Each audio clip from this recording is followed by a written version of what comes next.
দেখেন, নবীর সুন্নত, আল্লাহর নিয়ামত, কত সুন্দর দাড়ি। দাড়ি যে আমাকে কত সুন্দর দেখা যায়।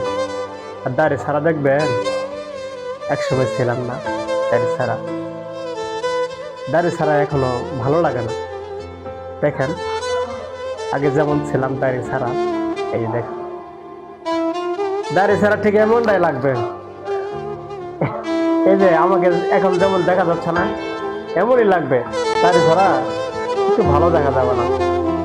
দাড়ি ছাড়া দেখেন আমাকে কেমন লাগে, ভালো দেখা যায় না, আমার কাছে ভালো দেখা যায় না। আর দাড়ি দাড়ি নিয়ে দেখেন, দাড়ি সহ দেখেন কত সুন্দর দেখা যায়। তাই বন্ধুরা, আমি বলছি আপনারাও দাড়ি রেখে দেন, আপনারাও দাড়ি রেখে দেন, দাড়ি রাখেন যুবক ভাই, দাড়ি রাখেন, দেখেন কত সুন্দর দেখা যাবে। এই দাড়িটা আল্লাহর নিয়ামত, নবীর সুন্নত, অত্যন্ত বরকতময়।